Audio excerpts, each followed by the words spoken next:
Hi మిగోస్, నమస్తే. అందరూ ఎలా ఉన్నారు? బాగున్నారని అనుకుంటున్నాను. సో ఇవాళ మనం హిమాలయ రాక్ సాల్ట్ లేదంటే పింక్ సాల్ట్ అనే పిలువబడే ఒక సాల్ట్ గురించి మాట్లాడుకుందాం. సో ఆ సాల్ట్ మన హెల్త్కి ఏ రకంగా మంచిది, ఎందుకు మంచిది కాదు, అండ్ వైట్ సాల్ట్ మంచిదా కాదా, ఇవన్నీ కూడా తెలుసుకుందాం. సో మనం నార్మల్గా యూజ్ చేసే టేబుల్ సాల్ట్ వల్ల బెనిఫిట్స్ ఏంటి, రాక్ సాల్ట్ వల్ల బెనిఫిట్స్ ఏంటి అని కూడా తెలుసుకుందాం. సో ఈ మధ్య అందరికీ హెల్త్ కాన్షియస్ ఎక్కువైపోయి, హెల్త్ మీద లవ్ ఎక్కువైపోయి మనం అన్నీ హెల్తీగా తీసుకోవాలి అనుకుంటున్నాం. కానీ మనం హెల్తీ అనుకునే కొన్ని థింగ్స్ మనకి చాలా ప్రాబ్లమాటిక్ కూడా ఉన్నాయి. సో అవి అందులోనే ఒకటి ఈ రాక్ సాల్ట్ అనమాట. సో మనం డీటెయిల్గా దీని గురించి తెలుసుకుందాం. అంతకన్నా ముందు ఎవరైనా కొత్తగా మన ఛానల్ చూస్తున్నట్లయితే ప్లీజ్ నా ఛానల్ని సబ్స్క్రైబ్ చేసుకోండి అండ్ నా వీడియోస్ని మీ ఫ్రెండ్స్కి షేర్ చేయండి. సో దట్ నాకు మోటివేటింగ్గా ఉంటుంది కొన్ని వీడియోస్ చేయడానికి. ఓకే, సో ఈ రాక్ సాల్ట్, పింక్ సాల్ట్ అనేది మనం బయట అయితే ఇంత పెద్ద ముద్దలు పెట్టి గడ్డలు పెట్టి అమ్మేస్తున్నారు. సో నేను అవన్నీ చూసి ఓకే కొన్ని వీడియోస్ చూసి కొంచెం రీసెర్చ్ చేసిన తర్వాత దాని గురించి నాకు అర్థమైందనమాట. సారీ, ఈ రాక్ సాల్ట్ అనేది ఎక్కువగా ఖనిజ లవణాలతో నిండి ఉంటుంది. ఈ ఖనిజ లవణాలు ఏంటి అనుకుంటున్నారా? ఖనిజ లవణాలు అంటే మినరల్ సాల్ట్స్ అనమాట. సో దాంట్లో మనకి అడిషనల్గా కొన్ని మినరల్స్ దొరుకుతాయి. మరి మినరల్స్ దొరుకుతున్నాయి కదా, హెల్త్కి మంచిదే కదా అనుకుంటున్నారేమో, అక్కడే పప్పులో కాలేస్తారు. సో ఇందులో మినరల్స్ ఉన్నాయి, కానీ అవి మనం తీసుకునే సాల్ట్ ఎంత అండి, డైలీ ఒక స్పూన్ కూడా తీసుకోము. ఆ స్పూన్లో మీకు ఎంతగానో ఎలిమెంట్స్ దొరుకుతాయి, మినరల్స్ ఎంతగానో దొరుకుతాయి. సో ఒకసారి ఆలోచించండి, దానివల్ల మీ బాడీకి వచ్చే యూజ్ అయితే ఏమీ లేదు. అండ్ మరి వైట్ సాల్ట్, నార్మల్ సాల్ట్ ఎందుకు వద్దనుకుంటున్నారు, పింక్ సాల్ట్ ఎందుకు తీసుకోవాలనుకుంటున్నారు అంటే కొన్ని రకంగా ఇద్దరు పేషెంట్స్కి, 2 kinds ఆఫ్ పేషెంట్స్కి ఇది చాలా మంచిది. ఆ 2 kinds ఆఫ్ పేషెంట్స్ ఎవరు అంటే బీపీ పేషెంట్స్ అండ్ నెక్స్ట్ వచ్చేసి డైజెషన్ ఇష్యూ ఉన్నవాళ్ళు. అండ్ ఈ ఇద్దరికి ఎందుకు ఇది బెనిఫిట్ అంటే బీపీ పేషెంట్స్ నార్మల్ సాల్ట్ తీసుకున్నట్లయితే బీపీ ఇంక్రీజ్ అయ్యే ఛాన్సెస్ ఎక్కువగా ఉంటాయి. అండ్ మీకు ఇంకొక విషయం ఏంటంటే, మీరు నార్మల్ సాల్ట్తోని ఇంకా ఈ పింక్ సాల్ట్ని కంపేర్ చేసినప్పుడు మీకు అర్థమవుతుంది ఎందులో మనకి సాల్ట్ అనేది డిఫరెన్స్ తెలుసు. అంటే ఉప్పగా ఉండడం అనేది తేడాగా ఉంటుంది. అంటే రాక్ సాల్ట్ తీసుకున్నప్పుడు తక్కువ రుచిగా ఉంటుంది, అండ్ నార్మల్ సాల్ట్ తీసుకున్నప్పుడు కొంచెం ఎక్కువగా ఉప్పుగా అనిపిస్తుంది అనమాట.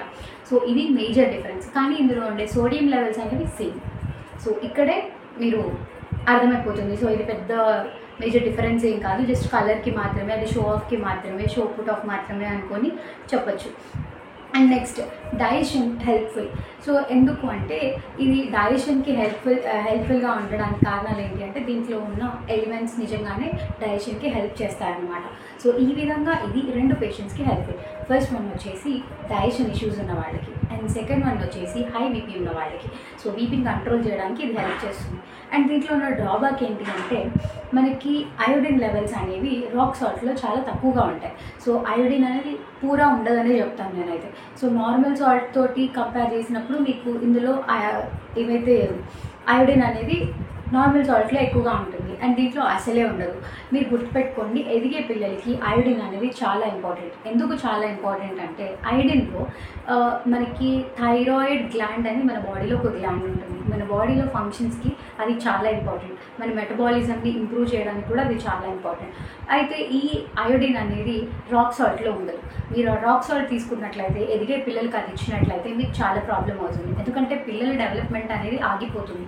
థైరాయిడ్ లాంటి ప్రాబ్లమ్స్ వస్తాయి. కొన్నిసార్లు అది గాయిటర్ లాగా కూడా చేంజ్ అవ్వచ్చు, మెడ ఇంతలా స్వెల్ అవుతుంది. సో ఇలా కొన్ని ఇష్యూస్ అనేవి దానివల్ల ఉన్నాయి. అండ్ నార్మల్ సాల్ట్ బెస్టా, మరి ఇప్పుడు రాక్ సాల్ట్ బెస్టా అంటే నార్మల్ సాల్టే బెస్ట్. అండ్ గుర్తుపెట్టుకోండి, హై బీపీ ఉన్న వాళ్ళు ఇది తీసుకున్నా కూడా పర్లేదు. అండ్ దీంట్లో ఇంకొక విషయం చెప్పాలి మీకు, నార్మల్ సాల్ట్ అనేది ప్యూరిఫైడ్ సాల్ట్, అండ్ ఈ రాక్ సాల్ట్ అనేది ప్యూరిఫై చేయని సాల్ట్. సో ప్యూరిఫై చేయని దాంట్లో మీకు అడిషనల్గా వేరే కాంపోనెంట్స్ కూడా దొరుకుతాయి, దానివల్ల మీ హెల్త్ ఖరాబ్ అవుతుంది కూడా. సో ఆలోచించుకోండి, రాక్ సాల్ట్ అనేది హెల్త్కి అంత మంచిదేం కాదు. ఏదో షో పుట్ ఆఫ్ కోసం మాత్రమే అండ్ కలర్ కోసం మాత్రమే దాన్ని యూజ్ చేస్తున్నట్టే లెక్క మీరు. అండ్ దాంట్లో దొరికేవి దీంట్లో ఉన్నాయి. ఇన్ఫ్యాక్ట్ దానికన్నా ఎక్కువ బెనిఫిట్స్ దీంట్లో దొరుకుతున్నాయి మీకు. బికాజ్ థైరాయిడ్ అనేది ఇప్పుడున్న మేజర్ పిల్లలకి చిన్న ఏజ్ నుంచి చూస్తూనే ఉన్నాం. హైపోథైరాయిడిజం, హైపర్ థైరాయిడిజం అని 2 రకాల ప్రాబ్లమ్స్ వస్తున్నాయి. సో థైరాయిడ్ గ్లాండ్కి అయోడిన్ అనేది చాలా ఇంపార్టెంట్. అయోడిన్ వల్ల థైరాయిడ్ హార్మోన్ అనేది ప్రొడ్యూస్ అవుతుంది. ఆ హార్మోన్ మన బాడీలో ఉన్న మెటబాలిజంని యాక్టివేట్ చేయడానికి హెల్ప్ చేస్తుంది. గుర్తుపెట్టుకొని మీరు తీసుకునే సాల్ట్ అనేది టేబుల్ సాల్ట్ అయితే చాలా మంచిది, ఎందుకంటే దాంట్లో అయోడిన్ ఎక్కువగా ఉంటుంది కాబట్టి. సో ఇవాళ వీడియో మీ అందరికీ యూస్ఫుల్ అని అనుకుంటున్నాను. ఏ సాల్ట్ తీసుకోవాలి, ఏ సాల్ట్ తీసుకోకూడదు, దీనివల్ల ఏంటి యూజెస్ అనేది అర్థమైందని అనుకుంటున్నాను. So thanks for watching. Thank you. Bye bye.